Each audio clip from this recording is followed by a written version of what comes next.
Good evening, everyone. Welcome. No, you're on the right channel. This is Joey's show here, Into the Outer Realms. For those of you who don't know me, my name is Angus Quill MacGregor, and I lived. I was your pirate. It started to go a little sour, but just about 100 years ago from now, 1715 to 1718, 1719, much better. But like your modern times here, 23 never seems to be a good year. Not a year with a lot of democracy in your democracy, if you understand what I mean. So what am I doing here on Joey's show about aliens and ghosts? And not that I haven't seen my share of ghosts, and coming from the Highlands of Scotland like I did, I'm the nephew of Rob Roy MacGregor, the infamous outlaw. What am I doing here? Well, this show is simply pirate and nautical superstitions. Now, I suppose you tell you, Joey left me some notes here. He's my editor. We write books together. I'm sure at the end of the show, he's going to show you the 4 books we've wrote so far in a series that we call Cannon and the Quill. Me being the Quill and the Cannon being Blackbird. Edward Teach there, his flag is behind me. And Joey's going to tell you everything that we did was packed with meaning. Everything we wore, from our earrings to all the skulls all over the place here and all the rest of the bits he's going to tell you about tonight. So what I'm supposed to do is stop talking now. I'm supposed to, what does it say here? Mermaid technology. I don't understand that. Although I've been on his Saturday morning story time. I've been on his YouTube channel. Every day is a story all its own. But I don't like to mess up, although, as you know, sometimes he messes up. But I'm supposed to roll the opening. So maybe I'll see it. If you like what I do and you like me, let me know. And maybe Joy will let me do a show all about pirate ghost stories and supernatural in the time of the pirates. All right, enjoy the show. Joy will be back when this opening is done. Thanks for listening.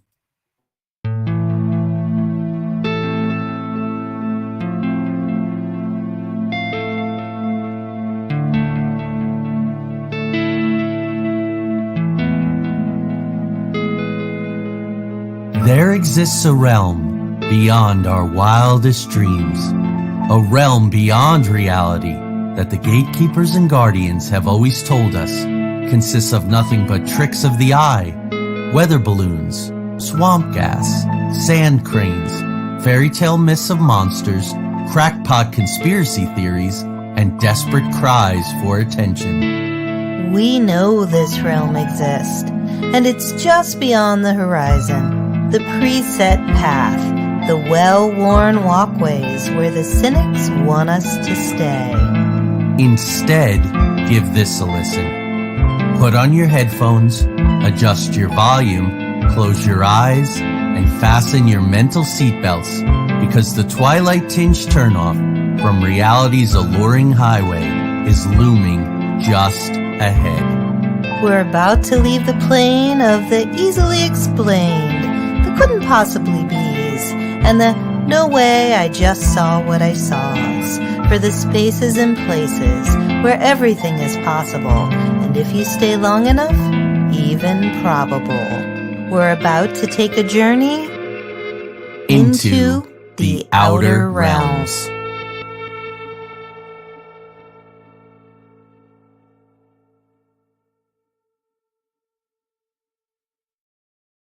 Hey, good evening. Hold on. Let me turn down the glare here on the screen for you. That's one thing. The folks who listen to the show on Wednesday nights, 10 p.m. on Urch Radio. Thank you to Ronald and the whole crew over there. You don't have to worry about glare on the glasses, but it's Pirate Night. I have 2 pirate flags behind me. Of course, I have the Knights Templar flag, also arguably pirates. I have my custom-made Angus red cap on here, just like his red tricorn, which is back behind me somewhere. So thanks for playing along tonight. I want to also thank my buddy, Craig Ansell, colleague, on Sinister Mysteries. I asked him, do you think that was okay?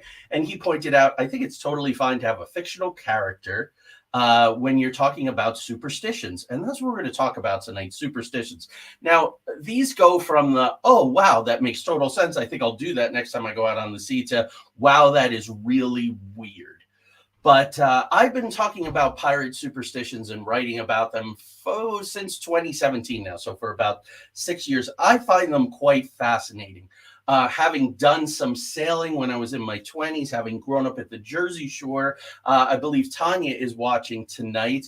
And we experienced some hurricanes down in North Carolina. It was part of the reason why we left the beautiful Crystal Coast, which is also called the Graveyard of the Atlantic. So I want to talk about all of that a little bit today. I'm only going to keep you, maybe about 55 minutes. I'm going to take you through these. They're fun.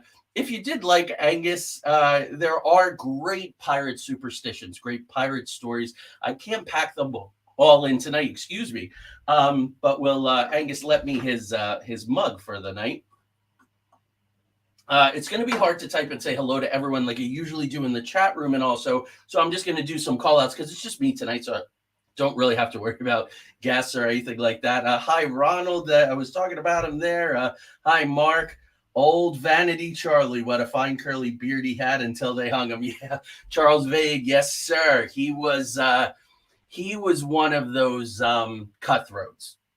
Whereas Blackbeard, some of the other ones rarely killed anyone. Another pirate that I do 7 different pirates now, including Angus. He's the only fictional one, but I do Samuel Bellamy, and I'm going to be performing Sam for a week and doing a bunch of workshops in Ashland, Ohio, as part of a Chautauqua program. So I can't do a pirate like Angus who's fictional. I need to do a pirate that really existed. And Sam's a very interesting guy.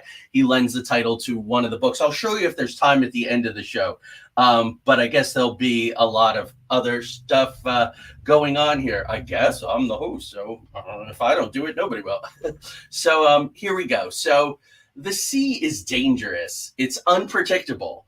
As they say, it's a very big ocean and you're in a very small boat. I mean, look at the Titanic, for instance, and the wreck of the Edmund Fitzgerald, which I'm going to close with some lyrics from the Gordon Lightfoot song. And it just goes on and on. Things like the Flying Dutchman and, of course, the Queen Anne's Revenge. Did Blackbeard ground it and scuttle it on purpose, or were the seas around what was called Topsail Inlet then, that's now called Beaufort Inlet, where this whole pirate thing began for me in 2016? Did he do it on purpose, or was it just so hard to navigate those waters? If you are a sailor in the Outer Banks and all those inlets and channels and the shifting sandbars and all, you know it's a very, very difficult sail. I grew up learning to sail in Jersey.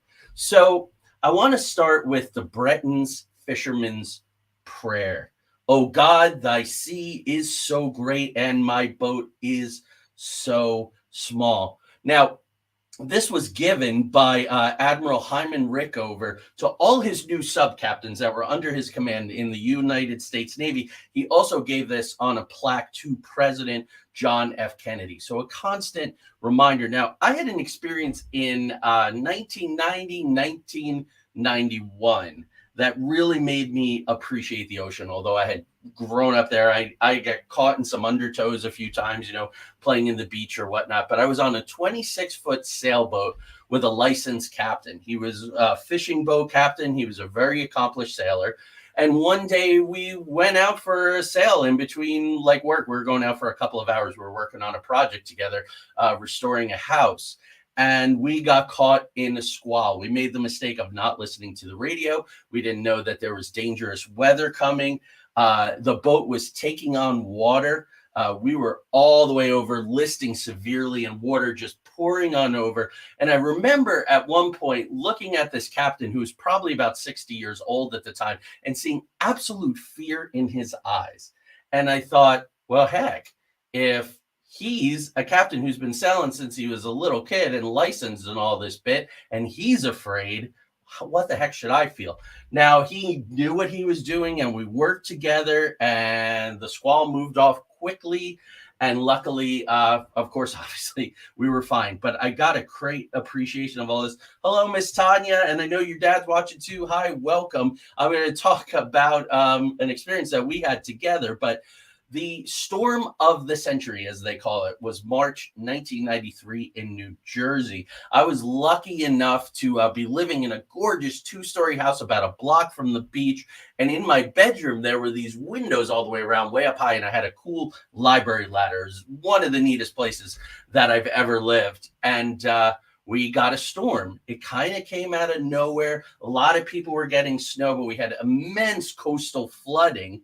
And I remember waking up and the clock was blinking. I was supposed to go to work in Princeton about, no, I was not working at Princeton at the time. I was supposed to go wherever I was supposed to go. But the clock is blinking. I'm like, great, the power is out. And things just didn't sound right. The sky didn't look right. And so I climbed up on that library ladder and I looked out the window and there was my car and there was water rushing over the seats and touching the steering wheel. That was a storm. That was a total loss. I remember sitting in the living room because I was trapped. There was no getting out. I didn't get out for about another day after that. And sliding glass doors, and the wind blew at one point off the ocean, and that sliding glass door bowed in and curved and flexed right in front of me. But again, luckily it didn't break. It was all good. And so the last one, hi Amy Jo, hello Lori. It was a pretty exciting story. It was pretty fascinating. And so then what wound up happening then is Tanya and I wound up in North Carolina. So there are a couple of hurricanes that hooked in different directions, just missed us. It's always the question of when you're at the shore, especially in North Carolina, do you go inland or do you stay put? And everybody was kind of torn, but being a pirate and hanging out with the old sea dogs, the old salts and all that, they said, just stay put. Because if this does the wrong thing, it's going to totally flood the rivers inland, and then you're going to be stuck inland. So you're better off riding it out. And in 2018, man, it was scary. We did ride it out, but we questioned our decision at times. And Tanya said after that one, you know what? It's great here, but I think it's time to move on. So with that kind of background, with that appreciation, then, and of course, doing some sailing when I was in North Carolina, but playing this pirate and writing 4 books about pirates and presenting all the time, I'm very interested in this. And I was lucky when I was creative director at Port City Tour Company. So shout out to Jonathan Edwards. That's where we did the 2 escape rooms we designed together. One had a pirate theme, and the Beaufort Ghost Walk with lots of cool pirate stories, as well as my one-man show, Legend of Blackbeard, where it all kind of began in 2017. I would do a presentation on the superstitions. So here we go. You'll notice that I'm wearing my 2 gold earrings here. Angus actually wears 4 earrings. He's much more accomplished than I am. Those 4 hoop earrings that Angus would wear served a lot of purposes. Angus believed that they were better for his eyesight. Now, as you can see, me wearing glasses at 55, I don't know. He's a much younger man than I when he was sailing, but that it would improve eyesight, that they would bring luck. You also wanted to show your wealth, that you were a successful pirate. So wearing gold, maybe gold in your teeth or whatnot, would be a good way to do that. Wear your different rings. Angus always wears this ring here. It's he's from the Clan of the Mist. And this is the Dragon Clan that Angus MacGregor is a part of. He wears his Knights Templar ring, which I also wear at times. You would also wear, he has this good luck coin with a skull here, a captain's necklace that he always wears, although he was never a captain, but it was given to him by Blackbeard, by a captain. He wears this cross, and he also wears a Celtic knot. So you would wear your beliefs and you would wear your story. That's the coolest thing. They say that scars are tattoos with better stories, and you wore your stories all over your body. We'll talk about tattoos. So gold earrings bring good luck to sailors. This comes from the 1500s, from the time of the Buccaneers. It was also a form of payment for a burial in case you died at sea. So they would use, pull your earrings and use those to pay for your burial. Also a hoop. I said that Angus wears 4 of them when he gives his talk, when he performs. It shows that you went around the world or circumnavigated the globe. In technical terms, each one of your hoops. So Angus did that 4 times there. So Anne, hi from Australia, from down under, and we're not going to talk about rooting for you. That's right, we're not going to do that. She says, love looking at superstitions. We've been doing ABC of superstitions on spooky Sundays, crazy stuff. So there you go. These are nautical ones. Maybe you can take some that you can bring back to the folks in Australia. Maybe some that you don't know. Now, Pirates said it was a short and merry life, and it was. The average age was 25 years old when you met your death. It was a very, very hard life. Life on a Royal Navy ship was not that much better, and so a way to befriend death was to acknowledge it, to keep it around you. So Angus has, the skull and crossbones on his hat there. Blackbeard's flag. He's holding an hourglass. He is a skeleton. So that's the bringer of death. He's holding the hourglass. That time is constantly running out on these guys. And he has a spear and he's stabbing a heart, which is then bleeding. So it's a constant reminder of the death, of the violence. And again, by embracing it, by making friends with death, hopefully you're going to ward it off, which will be a good thing. So let's get into a slightly weird one here. And this is no bananas on the ship.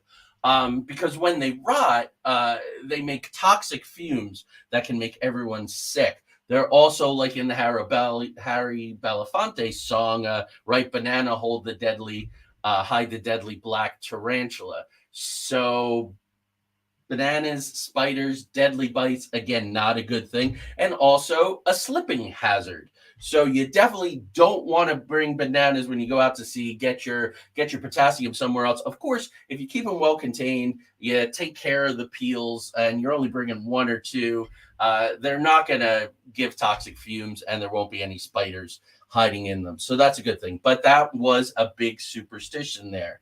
Other food and drink, I find these very interesting. Stirring tea with a knife or fork would invite bad luck, especially a knife. It's interesting. There are a lot of cultures, Eastern Bloc countries, Lithuania, places like that, where if you are stabbing around or mixing your food with a knife, it's bad luck. So some of these things transfer to land, transfer to your sort of everyday cultural superstitions.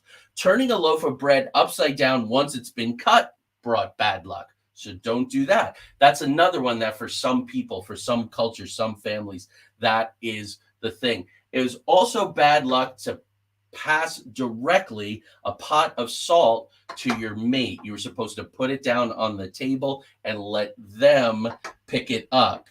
And that was the way that you passed the salt. Now, Scottish fishermen, Angus would say, we have a superstition goes like this here. We begin the fishing session by throwing a man overboard and bringing him, hauling him back up. And that is great luck as we go through to our fishing season. So I'm sure Angus would have been one of those guys. Part of the reason why he left Scotland and became a pirate, became a Jacobite in the Jacobite Revolution, to get the House of Stuart back on the throne, the Catholics, as opposed to the Protestants, William of Orange and all of that. Excuse me, it's very warm today. It's like 84, 85 degrees. So let's talk about the Jonahs. This is a series of things that are bad luck, and you don't want to do them, and they lump them under the Jonahs. So the first one is, and ladies, don't get angry. I think we actually have more ladies watch this show than men. So this isn't an endorsement on my part, but I'll try to explain it the best I can. Women are considered bad luck on a ship, although women being on a ship, and specifically pregnant women, give us a phrase that we use pretty commonly, and it comes from this idea. The way that I would always explain it, and the way that I believe, is a woman is a distraction. So Angus would explain it as, hey, sure, there are two mates on a ship, and one is raising the anchor, and another one is raising the sails, or maybe something tying something down. A beautiful lady comes down from below, and she's walking, and a little bit of dust comes on the wind, a little bit of detritus there, and goes into her eye, causing her to wink. And those two gentlemen promptly have an argument about who did she wink at. She didn't wink at anybody. She just had a little bit of something in her ear. That was part of the thing. But they do give a lot of love to the ladies. They would say that having a woman on board would make the sea angry. It would certainly agitate the men. It would certainly be a distraction for the reasons that I told you. I see that we're getting some laughing faces up there in the responses, so that's a good thing. But a naked lady, that is good luck. Now, they didn't have naked ladies walking around on the decks of ships for sure, for the reason of, that's the ultimate distraction there. So, but they would have the topless woman on the bow of the ship, and I'm sure you've all seen representations of that there. And thank you so much. You can catch this. Good luck with your recording, and you can catch the show if you want to grab some pirate superstitions, nautical superstitions. It'll be in the archive on YouTube and on Facebook, my Facebook page, and also on Into the Outer Realms. Lots of ways to find it. So, and there were women who were very prevalent pirates. So in the 1700s, there was Anne Bonny and Mary Read. In the 1500s, there was Grace O'Malley. Grace O'Malley had a crew of 203. She had 3 galleys under her command, and she had a famous confrontation with Queen Elizabeth, who was holding her brother and her husband, I believe, hostage. And she went to see the Queen. She didn't speak any English. She refused to bow to her. So Grace had a lot of fire and brimstone there. And then there was Ching Shi. This was the early 1800s. She was in command of 80,000 sailors, and she had 1,800 ships. One of the most successful pirates of all time. Her husband was a famous pirate captain. She was a former concubine, and she joined forces. And when he died, she was so able that she ran the crew. So I just wanted to give that love there. Now, if you happen to be a lady and you're a redhead like Grace O'Malley, this could be very, very bad luck. So a redhead coming on the ship was believed to be bad luck unless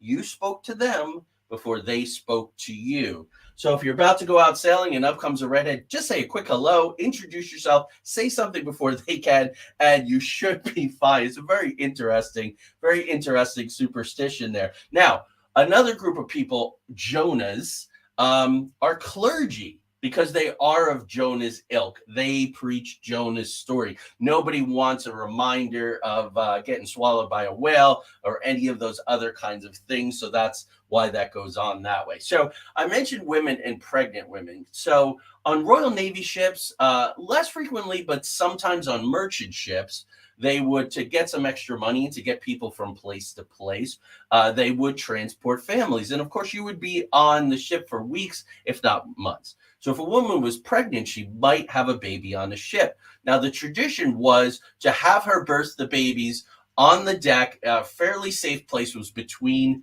2 cannon. So giving birth near a cannon, then that baby was, if it was a boy, was a son of a gun. So there you go. We use it for a more, in a more derogatory way now, but that's where the expression son of a gun comes from. So it's also bad luck to sail with certain people, these Jonahs, unless you do certain things that I talked about. It's also bad luck to sail at certain times or certain days. So let me tell you those days. Today is Thursday. Today is not a day you would want to leave port. Thursday is Thor's Day. Thor is the god of thunder and lightning. That is not a day that you want to leave port and get your voyage off. Fridays was a bad day to sail because that was the day that Jesus was executed. A lot of this becomes very biblical, and of course, Angus, wears his cross. He carries one in his bag here. If I have time, I'll show you. Pirates carry these. Not only has the money in it, but other little talismans and trinkets and protective things. Sea's very big, boat is very small. You do everything you can, and of course, the Knights Templar with the cross there and the cross there, the Maltese cross back there. So second Monday in August. I hope you're writing this down if you're planning on sailing. Second Monday in August, because this is when Sodom and Gomorrah were destroyed. Also not a good day to cancel and go out. And then December 31st, of course, being the day that Judas Iscariot hanged himself. Also not a good day. Pirates with their articles Betrayal is a major thing, right? Loose lips sink ships and all of the rest. So it would be in the articles, you don't tell the secrets, you don't betray the captain, you don't keep secrets, you don't share secrets. Keep secrets from those in command, those that need to know, and you don't go sharing secrets that you've been entrusted with by those in command, like plans for an attack or something like that. Now, a really, really important thing. And when I was in North Carolina, sometimes my beard was extremely long. I would wear a lot more length to my nails than I normally do. And I would wear my hair and my beard very long. And that's because you don't make changes when you're at sea because the gods might not recognize you. So you go through all this effort, you do all these things, and I'm going to share other things with you that are good luck charms to make sure everything goes well. Well, if you're at sea and you went through all this trouble and you shave your beard or you trim your beard or you cut your nails or you cut your hair or whatnot, the gods might not recognize you. Here's some other things that you shouldn't do. Never whistle on board a ship, as it was believed to summon strong winds. Now, wind is our friend in the right doses.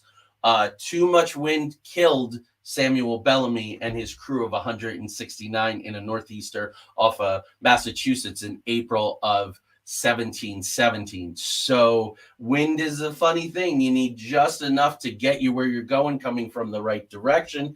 Too much wind, you don't want to summon it up there. Not paying your dues will cause strong winds. You don't want to be responsible. Worst thing that happens is a bunch of bad luck at sea, and everybody's pointing to you for whatever reason. You're the bad luck. That's what gets Jonah thrown overboard. That's what drives Jack London's The Sea Wolf. They rescue this young man, and things start to go badly. And of course, it's this person. That could be blamed on a woman. That could be blamed on a redhead. It could be blamed on someone who maybe has a club foot, or somebody whose back is hunched, someone who's not like everybody else. And if you read a lot of nautical stories, there's always this idea of that is the one that's causing our bad luck.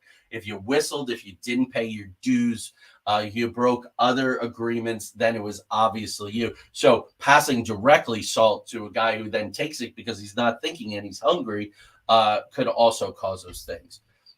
There's also considered bad luck to rename a ship, although the pirates did it all the time. Now, Sam Bellamy, when he captured the slaver, the Witta galley, he simply continued to call it the Witta, so he didn't go through a name change.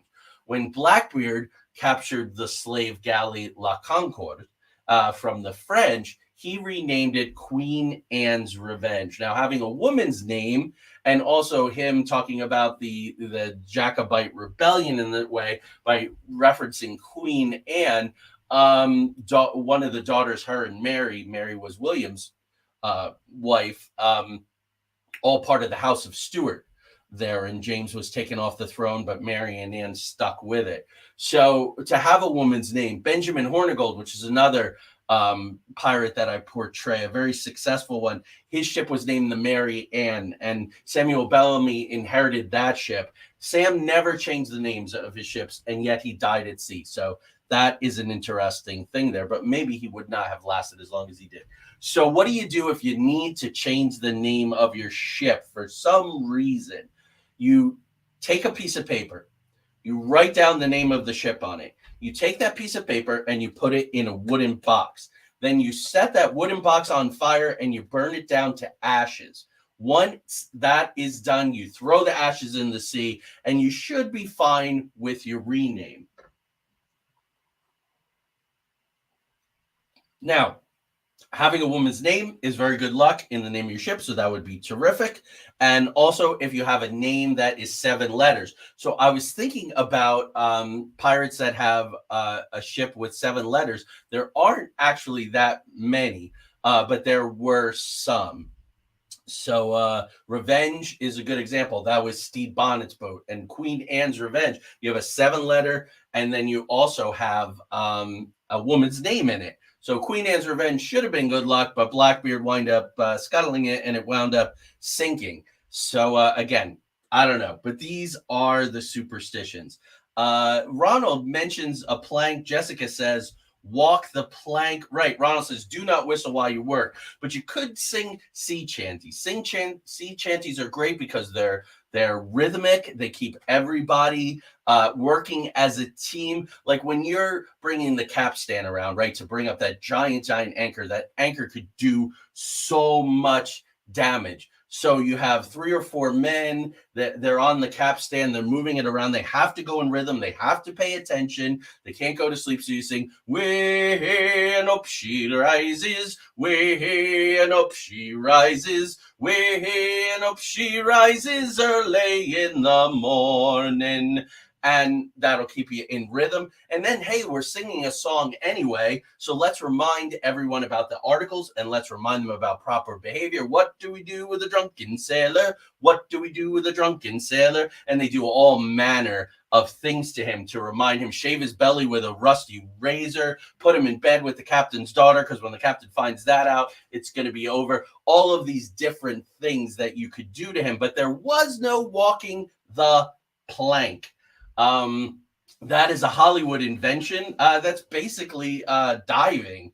That's really no big deal at all. If you're a sailor and you can't swim, you're in big trouble. But what they would do is keel haul. So they would tie a rope to your ankles. They would get that rope and put it underneath the ship. They would take it and then they would drag you over the side of the ship along all of the barnacles and all of the nastiness of the ship and bring you back around where you were cut up, bloody, stinging from the salt water, half drowned or 3/4 drowned, and pretty sure never to do things again. So that's what they used to do. Ronald, who was in the Navy, he says they used to sing. I think, yeah, it's for that. It's good morale. It's good team building and all of that. And that's Drunken Sailor from Assassin's Creed and all of that. That song had very specific purposes. And that's what it's about. Way, hey, and up she rises. Again, like I said, no hair cutting, no nail trimming, no beard shaving. You want to make sure that the gods are favoring you and you're doing everything exactly the right way. Here we go with things don't do. Don't kill an albatross, right? Samuel Taylor Coleridge, the rhyme of the ancient mariner. Don't kill an albatross. Albatrosses will tell you when you're close to land. So, of course, they're a sign of great good luck. They also are believed to carry the soul of dead sailors. So, by killing an albatross, you're really damning the soul of a fellow sailor. Not a good idea because your luck is going to go bad. You're probably going to die, and you might not be lucky enough to come back as an albatross. Maybe something really would happen to you bad. Also, seeing a dolphin, of course, is very good luck. There's a funny scene last night. Tanya and I watched a movie with George Clooney and Julia Roberts and her dad. They were watching it in Kentucky. I was watching it at home at the same exact time. It was fun, and we were texting back and forth. And there are funny scenes with dolphins.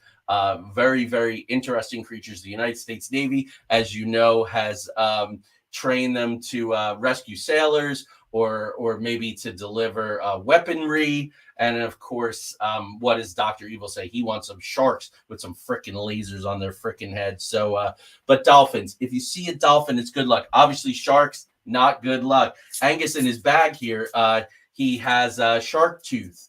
And that's to protect. If you have something, you could ward things off with it. And we're gonna get into some of that.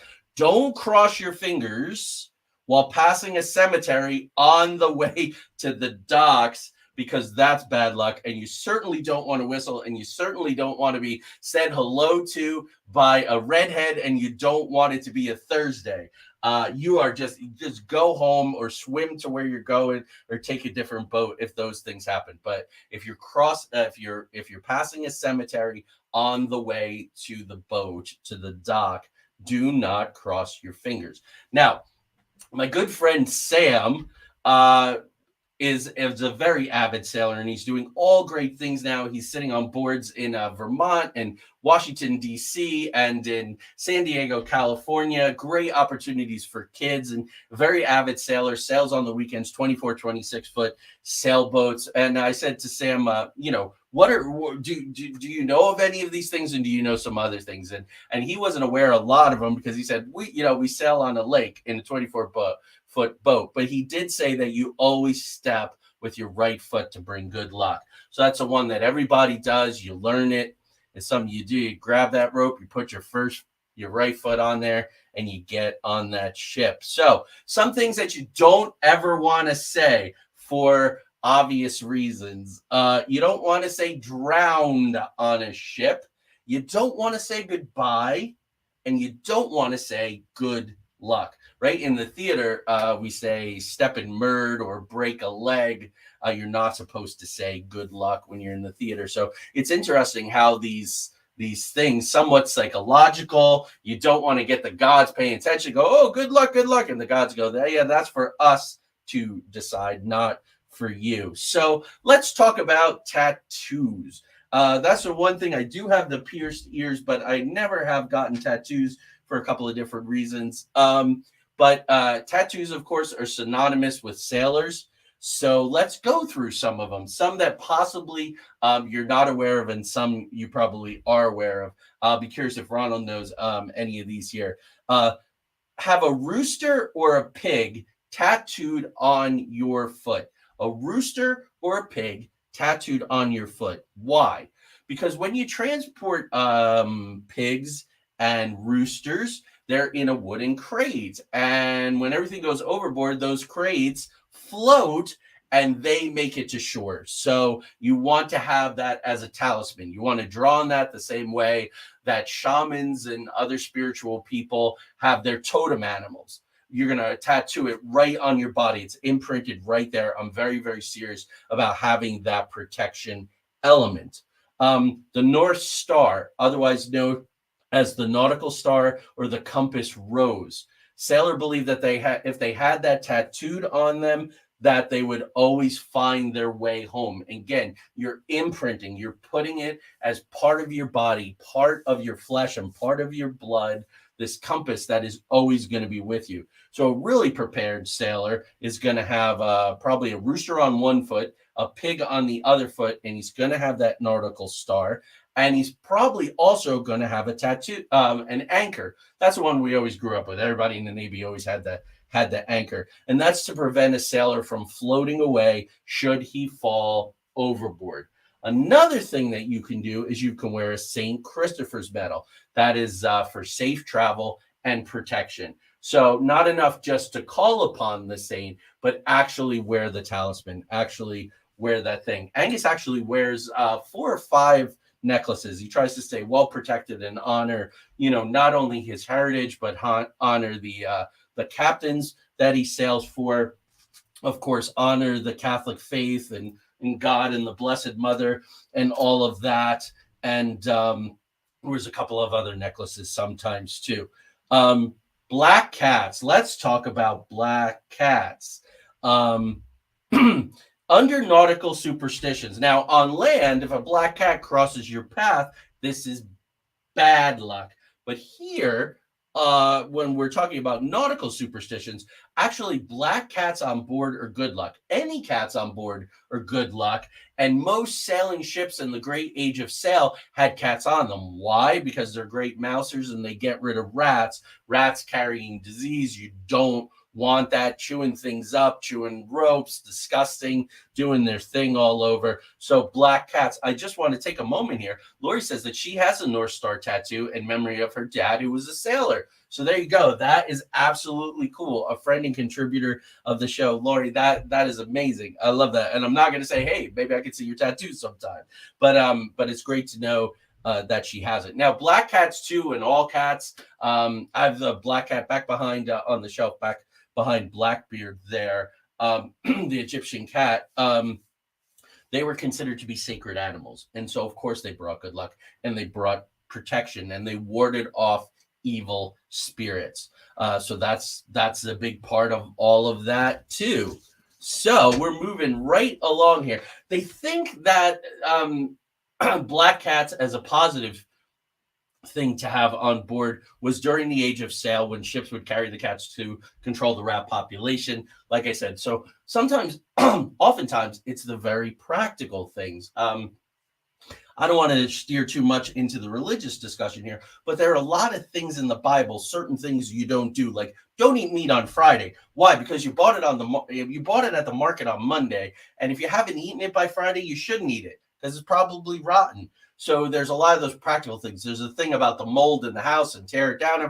Well, obviously, that causes disease. So a lot of these were very practical things that then became codified as superstitions, as good luck charms, and all of those different kinds of things. Now, going to more modern times, there's the blue flag, which is called the Lucky Jack, which has a white star in the center. And you're probably familiar with that, the blue flag with the white star. This was flown on the ship's mainmast. So, in the age of sail in the time that Angus is in, you have sloops. They tend to have three masts. So you have a foremast, you have the main mast in the middle, and then you have the mizzen mast, which is in the back there. So the main mast, the one in the middle, you fly this flag there to bring good luck and protect the crew from harm. This dates back to the 18th century. So, of course, we're talking about the 1700s, talking about the late 1700s and into the early 1800s when it was used by American ships during the Revolutionary War. And I would guess that they carried this forward into the War of 1812. So there you go. You have that there. Now, I want to think about, I started with the prayer, the Breton fisherman's prayer. Dear God, protect me because the sea is so big and my boat is so small. One of the greatest books ever written about the nautical experience, superstitions, bringing in different cultures, what it means to be this microculture on a ship, which fascinates me and is at the core of a lot of what I write about, lecture about, and perform about in the world of the pirates, is, of course, Herman Melville's Moby Dick. It's interesting because it's two books in one. It's a novel, but it's very much a handbook on the whaling trade, whaling traditions, and all of that. So there's the very famous scene with Father Mapple in the Whaleman's Chapel, and he leads the congregation in a hymn. Now, Herman Melville took him, Psalm 18 rather, and he revised it for this thing. It goes like this: the ribs and terrors in the whale arched over me a dismal gloom, while all God's sunlit waves rolled by and lift me deepening down to doom. I saw the opening maw of hell with endless pains and sorrows there, which none but they that feel can tell. Oh, I was plunging to despair. In black distress I called my God when I could scarce believe him mine. He bowed his ear to my complaints. No more the whale did me confine. With speed he flew to my relief, as on a radiant dolphin borne. Awful, yet bright, as lightning shone the face of my deliverer God. My song forever shall record that terrible, that joyful hour. I give the glory to my God, his all the mercy and the power. Now, everyone who ever sailed on the seas, were they deeply religious? I don't think so. Angus, of course, was a Catholic, and he did want to restore James Stewart to the throne, the old pretender, as they called him, James Francis Edward Stewart. And then Bonnie Charlie later on, if you know the Battle of Culloden, or if are there any fans of Outlander out there? That's all about the Battle of Culloden. I think is the first season they go through that there. But again, you're bringing everything that you could do at your disposal: the earrings that you wear, the jewelry that you wear, what foot you step on, how you deal with redheads, how you deal with women, how cats, things that you say and you don't say, how you pass the salt, all of these things. So why not call upon the gods? There's some wonderful, wonderful rituals in the U.S. Navy and other navies around the world where a sailor crosses the equator for the first time. Certain of the people on the ship dress up like Neptune and his court and greet them. And this is a very big deal. The first time you do that, the first time you cross the equator. So the gods are very, very big part of all of this. For again, it's a very, very, very big ocean, and my boat is very, very small. So there's a song that I love. I've been playing it for years. If I didn't think that there'd be all copyright issues and all of that, I would sing a couple verses for you with my guitar. But Gordon Lightfoot's Wreck of the Edmund Fitzgerald. And the final verse goes like this. In a musty old hall in Detroit, they prayed in the Maritime Sailors Cathedral. Reminds me of the Whaleman's Chapel in Moby Dick. The church bell chimed till it rang 29 times for each man on the Edmund Fitzgerald. So if you think about movies like The Perfect Storm or anything where there's a tragedy at sea or folks live near the shore, Samuel Bellamy was trying to get back home to the woman that he wanted to marry, Goody Hallett. He was like 26, she was 19. They were deeply in love, and he asked her father if he could marry her, and he said, no way. You're a penniless sailor, like you patched nets, you cut fish with me, you're not even a business owner, like forget about it. You're violent, you were in the war, Spanish succession, all, get out of here. So Sam went off, and it was his goal to become a very important man, a very well-known man, and a very wealthy man. So Sam never killed anyone. He didn't impress anyone unless it was really, really, and when I say impress, not like, oh, you're so impressive, but impressment. That would be if the Navy, in the East, they call it Shanghai, right? So they'll burst into your room and they'll drag you out and they'll put you on a ship and you'll never be seen again. He would do that if like he was down a doctor or he was down a carpenter or he was down a sailing master, someone absolutely essential to the running of the ship. Then, of course, for the betterment of the crew, right? Star Trek Wrath of Khan, needs of the many outweigh the needs of the few or the one. Come on, you're coming along with us. As soon as we can replace you, we'll set you free. This was a very big deal during the trials of Sam's that survived. Now here, before we move on, Jessica says, I have my grandfather's naval certificate framed for when he crossed the equator. Yes, awesome. We have the greatest audience here. I thought that you guys would dig this, that you would be into it and it would resonate with you. And thank you. Thank you for sticking with me and all on this little side journey here. That's wonderful. It was a very, very big deal. And the Navy has all kinds of weird traditions. My dad, like, he had a commanding officer tell him to go and ask the chief for a left-handed spanner wrench. And my dad went down and he didn't know that a spanner wrench is a spanner wrench. There isn't a left-handed one or a right-handed one. And he asked for a left-handed spanner wrench and he got promptly chewed out because that was the way of it, right? We're going to toughen you up. Any fans of Star Trek The Next Generation, when they do Royal Navy traditions through the holodeck, those are absolutely some of my favorite episodes. It's just so cool to honor that USS Enterprise, which goes all the way back, the name of that ship. So I want to tell you, I am going to end a little bit early tonight, which will be fine. I was planning on that. I want to tell you one more story that's kind of cool. And this comes from the Ghost Walk down in Beaufort. This is the first time I learned about it.